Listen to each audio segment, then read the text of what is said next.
जय मसीह की। स्वर्ग का राज्य क्या है?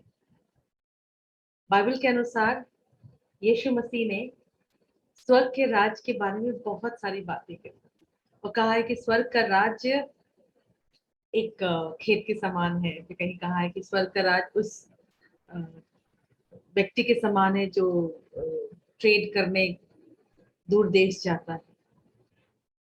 प्रभु यीशु ने यह भी कहा है कि स्वर्ग का राज्य ढूंढो और धार्मिकता को समझो। तो हम सबको कहीं ना कहीं स्वर्ग के राज्य के बारे में प्रभु यीशु कहते हैं हर बार। और हमारा एक अ, हम हमारे लिए एक ऑर्डर है कि हमें स्वर्ग के राज्य के लिए काम करना है।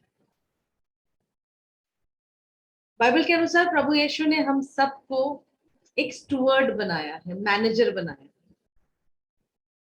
नाउ मैनेजर का मतलब क्या है, स्टुअर्ड का मतलब क्या है? हिंदी में से प्रबंधक कहते हैं। इसका मतलब है कि हमें काम सौंपा है और उस काम को कंप्लीट करने के लिए हमें समय दिया है, तक दिया है, मौका दिया है और अपनी कृपा दी। आज हम जो भी कुछ कर रहे हैं वो प्रभु यीशु का है, पिता परमेश्वर का है और हम उनके सिर्फ एक प्रबंधक है, एक सेवक है, एक स्टुअर्ड है। आज इसी पे थोड़ा गौर फरमाते हैं कि जब इस दुनिया को बनाया था पिता परमेश्वर ने, तो उन्होंने एडम को एक स्टुअर्ड बनाया और उसे सब कुछ दिया और उसमें से उन्होंने थोड़ा कुछ प्रभु को वापस भी किया। हम भी अपनी जिंदगी में स्टुअर्ड की तरह से हम प्रभु को कुछ ना कुछ वापस करते हैं जो प्रभु ने हमें दिया। पर आज मैं यहाँ पे टाइट की बात करने नहीं आई हूँ, क्योंकि जब भी स्टुअर्ड का नाम बात आती है, जब भी प्रबंधक की बात आती है, तो हमेशा टाइट, हमेशा प्रभु को दशवांश देने की बात आती है। पर आज मैं ये बात करने नहीं आई हूँ, पर आज मैं आपसे एक अच्छा प्रबंधक क्या है, एक अच्छा मैनेजर कैसा हो सकता है, हम कैसे एक अच्छे मैनेजर, अच्छे स्टुअर्ड, अच्छे प्रबंधक बन सकते हैं, उसके बारे में हम सीखते हैं। और इसीलिए मैंने आज मत्ती का अध्याय 25 वचन 14 से 30 के हम आज पढ़ेंगे और उसके ऊपर हम बड़ी रोशनी डालेंगे और अपने जीवन में कैसे हम बदलाव ला सकते, कैसे हम अच्छे प्रबंधक बन सकते हैं, वो हम समझने की कोशिश करेंगे। तो मत्ती का अध्याय 25 वचन 14 से पढ़ती हूँ।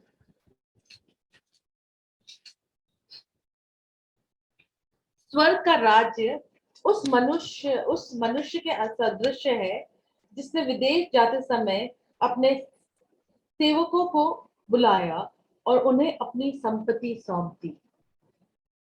अब सेवक कौन होते हैं? सेवक वो है, नौकर है, जो घर का काम या उनके देख रेख का काम करते हैं।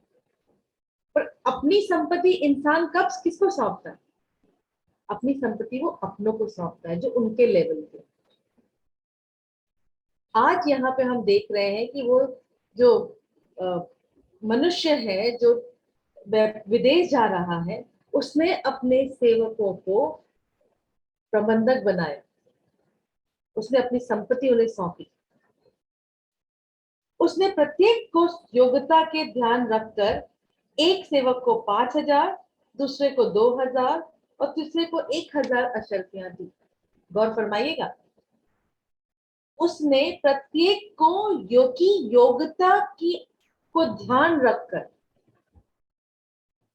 आज हम सबकी योग्यता को ध्यान रखकर पिता परमेश्वर ने, प्रभु यीशु ने हमें जो कृपा बख्शी है, हमें ध्यान रखा, हमें जो उपहारों से नवाजा है, हमारी योग्यता को देख देखा है। हमें तकलीफें कब, अब एक कहते हैं ना कि हमारे पेशेंस के लेवल को ध्यान रखकर हम तकलीफें तभी तक सहन कर सकते, जितना हम सहन कर सकते हैं उतना हमें दिया जाता है। पर खाली तकलीफों की बात नहीं, खाली टेस्ट की बात नहीं है। मैं टेस्ट की बात करूं, खाली टेस्ट की बात नहीं है, यहाँ पे कसौटी की बात नहीं है। कसौटी के अलावा हमें अगर कुछ दान भी मिलता है, कुछ हमें भेंट मिलती है प्रभु से, कुछ आशीर्वाद मिलते हैं, तो हमारी योग्यता के हिसाब से आशीर्वाद मिलते हैं। और इसीलिए इसी के सादृश्य में यहाँ कहा है कि उसने प्रत्येक की योग्यता को ध्यान रखकर एक सेवक को 5,000, दूसरे को 2,000 और तीसरे को 1,000 अशर्फियां दी। इसके बाद वह विदेश चला गया। जिसे 5,000 अशर्फियां मिली थी, उसने तुरंत जाकर उसके साथ लेन देन किया और 5 अशर्फियां कमाई। यहाँ पे तुरंत जाके, मतलब जैसे ही उस सेवक को, जो प्रबंधक बन गया था, उसकी प्रमोशन हो गया, सेवक से प्रबंधक बन गया, उसने क्या किया, तुरंत जाके उस 5,000 अशर्फियों को जो उसे मिली थी, उसने जाकर लेन देन किया, सौदा किया और उसे और 5,000 बनाए, सॉरी क्या 5,000 बनाए। इसी तरह जिसे 2,000 अशर्फियां मिली थी, उसने और 2,000 कमा ली। लेकिन जिसे 1,000 अशर्फी मिली थी, वह गया और उसने भूमि खोदकर अपने स्वामी का धन छिपा दिया। बहुत समय बाद सेवकों के स्वामी ने लौटकर उनसे लेखा लिया, मतलब उनसे हिसाब लिया। जिसे 5,000 अशर्फियां मिली थी, उसने और 5,000 लाकर कहा, स्वामी आप आपने मुझे 5,000 अशर्फियां सौंपी थी, देखिए मैंने और 5,000 कमाए। उसके स्वामी ने उससे कहा, शाबाश भले और ईमानदार सेवक, तुम थोड़े में ईमानदार रहे, मैं तुम्हें बहुत बहुत पर नियुक्त करूंगा और अपने स्वामी के आनंद के सहभागी बनो। यहाँ पे क्या हुआ, यहाँ पे जिसने 5,000, जो 5,000 सरफियां थी, उसने और 5,000 बनाई, तो उसके स्वामी ने उसे क्या कहा, भले और ईमानदार करके उसे शाबाशी दी और उसे कहा, तुमने थोड़े से में ईमानदारी दिखाई है। और उसे क्या भेंट मिला, तुम्हें और पे नियुक्त किया जाएगा, मतलब तुम्हें जो और तुम्हारा और प्रमोशन होगा और स्वामी के आनंद में सहभागी बनो।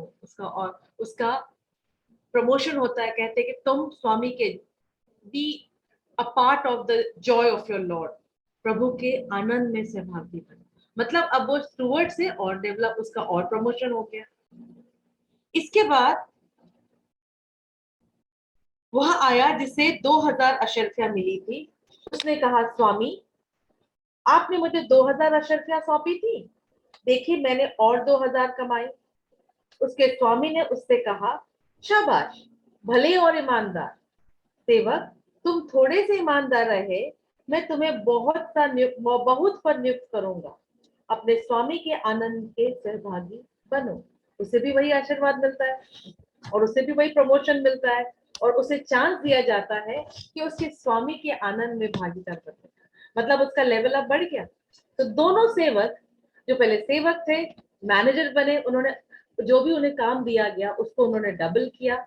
और उसके बाद जब स्वामी ने जब उसका रिजल्ट देखा, तो उनको क्या बोला, भले और ईमानदार, शाबाशी दी, उन्हें भले और ईमानदार कहा। और जो थोड़े में ईमानदार है, उन्हें ज्यादा का काम करने को दिया और उन्हें प्रमोशन मिला।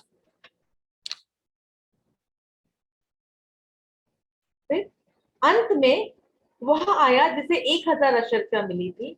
उसने कहा, स्वामी मुझे मालूम था कि आप कठोर हैं, आपने यह जहां नहीं बोया वहां लूनते हैं और जहां नहीं बिखेरा वहां बटोरते हैं, इसलिए मैं डर गया और मैंने जाकर आपका धन भूमि में छिपा दिया। देखिए यह आपका है, उसे लौटाता हूं।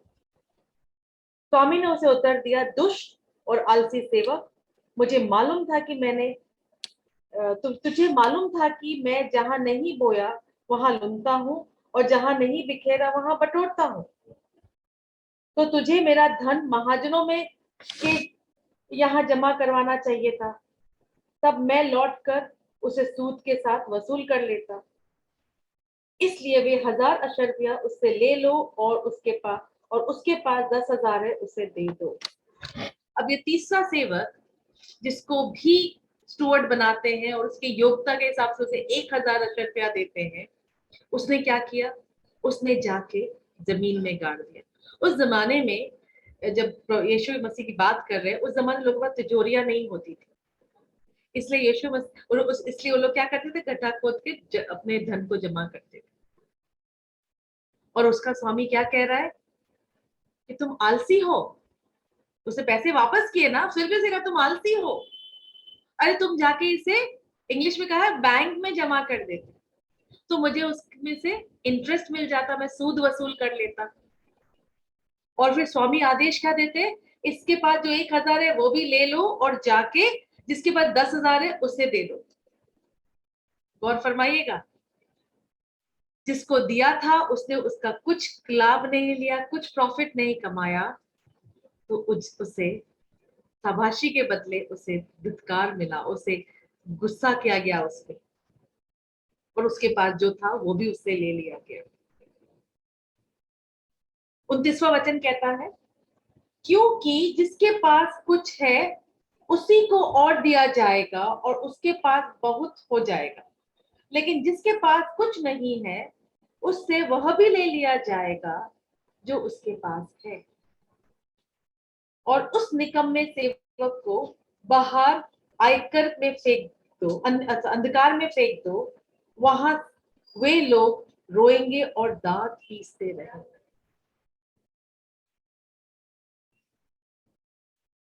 क्या हो?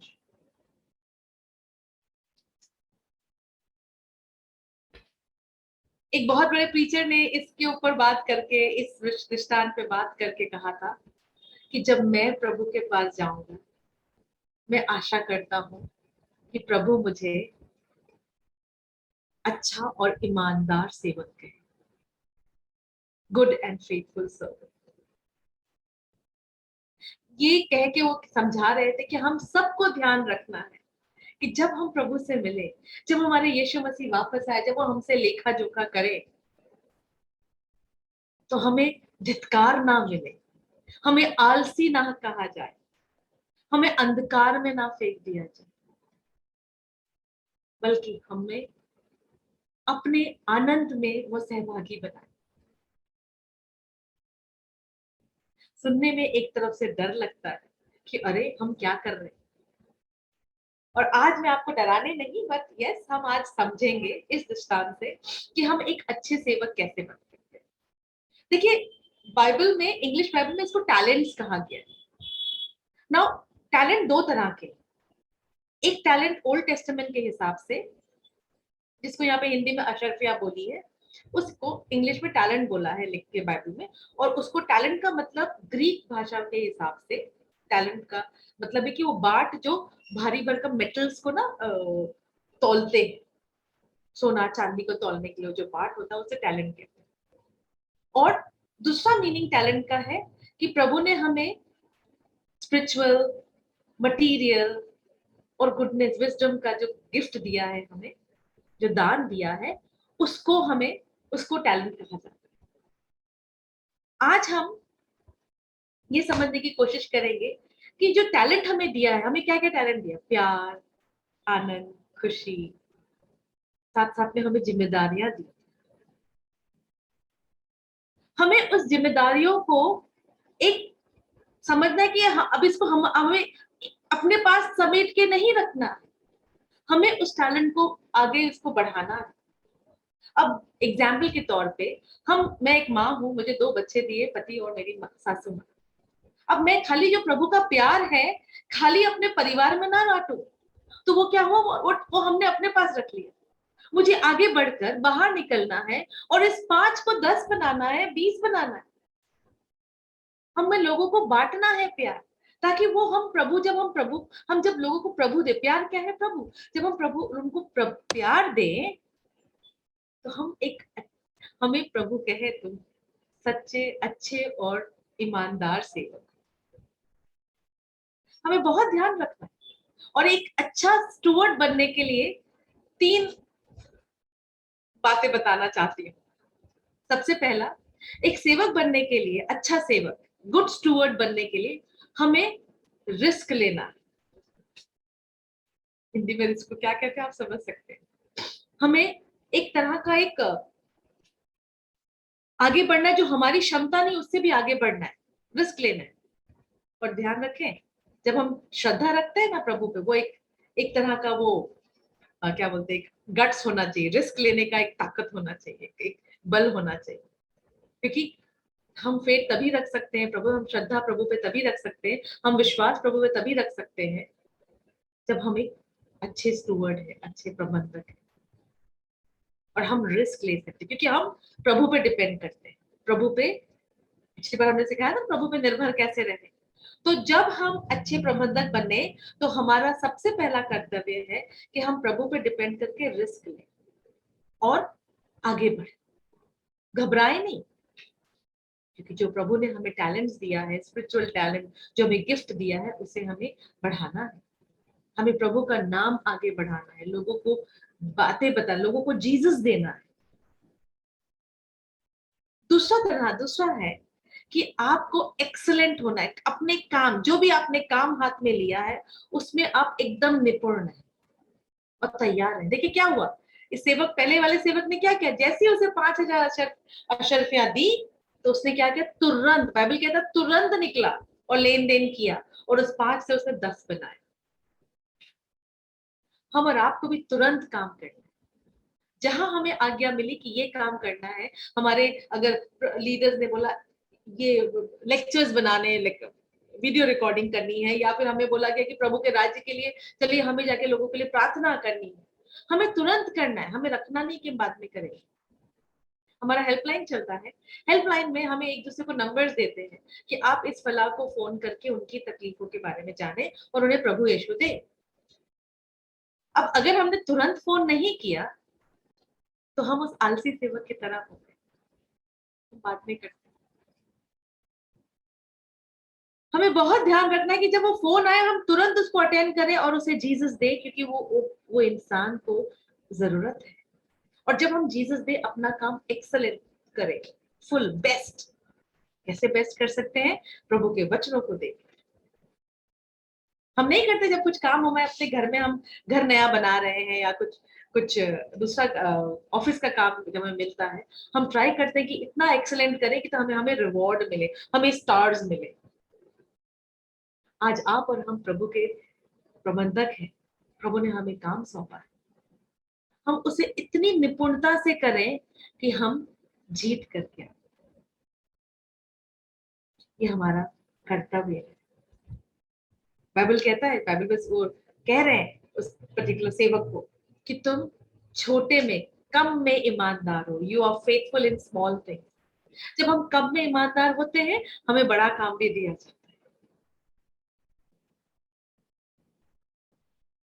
तीसरा काम है, तीसरा स्टेप है अच्छे प्रबंधक बनने के लिए, कि आप बहुत मेहनत करें, हार्ड वर्किंग। ये बहुत जरूरी है, मेहनत मुशक्कत करना। हम क्या करते हैं, इस दुनिया वालों के लिए काम जब करते हैं ना, ऑफिस का काम होता है, या फिर हमारे बॉस करने दिया है, या फिर हमें हमारे परिवार वालों में शादी है उसमें काम कर, तो हम अपना 100% लगा देते हैं। पर जब प्रभु का काम आता है, जैसे फॉर एग्जाम्पल सपोज आपको आपको बोला गया कि बाइबल रीडिंग करना है, संडे का पहला वचन आपको, रीडिंग आपको करना है, आप लोग कितनी बार पढ़ के जाते हैं, तैयारी करते हैं? शायद बहुत कम लोग करते होंगे। हमें हार्ड वर्कर बनना है, हमें उसके लिए काम करना है, हमें हर 24 घंटे तैयार रहना है, कब बुलावा आ जाए। और जब काम करे तो इतना अच्छा काम करे कि उस इंसान को हम जीसस दें। हमारी टीम है हेल्पलाइन की, उसमें हम जब मेंबर्स हैं, तो हमारी एक बहुत प्यारी बहन है, वो क्या करती है पता है, जब उन्हें कोई काम मिलता है ना, किसी के लिए, किसी को प्रभु देना है, किसी को रास्ता बताना है, किसी की तकलीफों से बाहर निकालना है, तो वो उनके साथ बैठ के घंटों प्रभु के वचन बोलती, उन्हें समझाती तो है, साथ में उनको बोलती मैं आगे आगे वचन बोलती हूँ, आप हमारे पीछे पीछे बोलिए। उन्हें वो दवा हाथ पकड़ के, मतलब उन्हें बताती है, जैसे एक नर्स नहीं दवा आपको हाथ में रख के देगी, चलो खा लो मेरे सामने, ठीक उसी तरह से ये हमारी प्यारी बहन उस जो भी प्रभु का बच्चे हैं उन्हें वो सिखाती है, घंटों फोन में लगी रहती है। और कोई उम्र के हिसाब से देखा जाए तो कोई कम उम्र नहीं है उनकी, उन्होंने काफी परिपक्व तो है, उनके बड़े बड़े बच्चे हैं, उनकी उनके ग्रैंड चिल्ड्रन हैं, नाती हैं, पोते हैं। और ये बहन हमारी लगी रहती है, रिकॉर्डिंग्स भी करती हैं, लेक्चर्स भी बनाती हैं, बाइबल भी पढ़ती है, सुबह 4:30 बजे उठ जाती है। वो एक बहुत अच्छी प्रबंधक है, और अगर उनके सुने तो उनकी टेस्टिमनीज लाजवाब है। प्रभु ने उनको उतना ही वापस रिटर्न किया। हमारे एक दूसरे भाई हैं, तबीयत खराब हो कुछ भी हो, पर वो तैयार है प्रभु का काम करने के लिए। वो हमारे वीडियोस की एडिटिंग करते हैं। पिछले हफ्ते उनकी तबीयत अच्छी नहीं थी, पर उन्होंने, आपने देखा, आपको वीडियोस मिले टाइम पे? मिले ना? क्यों है, कैसे मिले आपको? क्योंकि हमने तो रिकॉर्डिंग कर दी, फिर एडिटिंग करना, उसमें थोड़ा लाइट डालना, उसमें थोड़ा वो आगे ऊपर का यूट्यूब पे जब डालते हैं तो उसका थंबनेल डालना, उनमें वचन डालना, वो सब कौन कर रहा है? वो भाई करते। एक तरफ उनका तबीयत अच्छा नहीं था, और दूसरी तरफ वो काम कर रहे, उन्होंने रिस्क लिया। तबीयत खराब है, सर दुख रहा है, और बहुत बुरी ज्यादा तबीयत खराब थी, पर उन्होंने अपनी उसकी परवाह नहीं की, उन्होंने रिस्क लिया। उन्होंने काम में एक्सलेंस किया कि वीडियोस बराबर एकदम अच्छे से बन के निकले। अभी भी वो बैठे मेरा वीडियो रिकॉर्ड कर रहे हैं। और तीसरा, उन्होंने मेहनत करी, मशक्कत करी कि वो वीडियो को उन्होंने टाइम टू टाइम उन्होंने लाइव किया। ये एक अच्छे सेवक का निशान है। हम सब हम सब ये देखना है कि हम एक अच्छे सेवक बने, क्योंकि जब हम प्रभु के सामने आएंगे ना, तो हम तैयार रहे। याद है जब हम छोटे थे, तो हमारे जब ए ग्रेड मार्क आते थे, जब हमें टेस्ट पेपर्स मिलते थे, हम भागते हुए घर आते थे, बस से उतर के दौड़ेंगे, मम्मा रिजल्ट आ गया, मम्मा डैडी कहाँ है, कब आएंगे डैडी, हम उनको दिखाना है। मम्मी बोले कि डैडी 5 बजे आएंगे ऑफिस से। तो हम घड़ी में बार बार देखते थे कि कब आएंगे, कब 5 बजे का, कब डैडी आएंगे। और जैसे ही डैडी दरवाजे के पास आए, हम तुरंत भाग के अपने टेस्ट रिपोर्ट्स दिखाते थे। शायद आप भी यही करते हो। ठीक यही चीज हमें हमारे प्रभु के लिए करनी है, कि हमें उनकी राह देखनी है। हम इतना अच्छा काम करें कि तब हम जाके प्रभु को दिखा सके, प्रभु हमने ये किया, आपने जो हमें दिया था उससे हमने ये काम किया, हमने डबल किया। हम, आपने मुझे 5 दिया था, मैंने 10 बनाया, आपने मुझे 2 दिया था, मैंने उसका 4 किया। उससे क्या होगा? प्रभु बोलेंगे, well done, you are good and faithful servant. ये वाक्य प्रभु का सुनने के लिए हम सबके कान में आतुर होना है। बाकी कुछ नहीं आएगा काम, याद रखिएगा, ये घर बार कोई काम नहीं आने वाला, पैसे नहीं काम आने वाले। पर जो आपने प्रभु के राज्य के लिए किया है, जो काम आपको सौंपा है और उसको आपने भरपूर निभाया है, और उसका जो रिजल्ट है ना, वही काम आएगा। हमारे ब्रदर जॉनसन है, वो ऐसे ही कहते हैं कि जब मैं प्रभु के पास खड़ा हूं ना, तो मैं बोलूंगा प्रभु मैं आ गए। प्रभु बोलेंगे पीछे देखो, लाइन लगी है, किसकी? आत्माओं की, जिन्होंने, जिनको उन्होंने बचाया। आज कितने, आई थिंक लाखों, कितने मिलियंस उन्होंने सेव, सोल सेव के 23 साल के अपनी जर्नी में। आज हम सब भी वही उन्हीं के से बचाए हुए, हम प्रभु के पास आए। क्या आप और हमको नहीं करना है ऐसा? हम खड़े हो, प्रभु बोले वेल डन। आइए आज ये हम देखें, हम सोचे समझे, और अपनी तरह अपने दिल को टटोले। कोई प्रॉब्लम नहीं, अगर आप नहीं कर पाए, शुरू करिए। हर दिन नया सवेरा। और बाइबल में लिखा है कि जब, एक दृष्टांत यीशु मसीह बताते हैं कि जब सेवक आते हैं, जो सुबह आता है, जो दोपहर में, और जो आखिरी में आता है ना, उसको भी उतनी ही पगार मिलती है जो सुबह से काम कर रहा है। तो हम भले लेट हो गए, कोई बात नहीं, आज से शुरू करते हैं, आज से प्रभु का काम करते हैं, आज से देखते हैं कि प्रभु ने हमें क्या दिया है। अगर आपको लग रहा है आपके पास काम नहीं है प्रभु के राज्य के लिए, प्रार्थना करें, प्रभु कम से कम एक ऐसा व्यक्ति दे दो जिसको मैं आपके बारे में बता सकूं। प्रभु एक ऐसा व्यक्ति दे दो जिसके जिसको मैं समझा सकूं, जिसके दिल में एक अच्छा, उनके दिल में खुशी ला दे सकूं। प्रभु देखिए, प्रभु आपको जरूर देंगे। और अगर जिन्हें रात को ना मिले, रात को सोने से पहले पूछिए, प्रभु मेरा असाइनमेंट कहाँ है, कहाँ है मेरा काम? क्योंकि हम सबको, कि हम सब प्रभु के स्टुअर्ड है। प्रभु ने कहा है कि हम सब उनके स्टुअर्ड हैं, हम सब उनके प्रबंधक हैं और काम हम सबको दिया है। तो आइए आज से शुरुआत करें एक अच्छे प्रबंधक बनने की। Praise the Lord. जय मसीह। आमेन।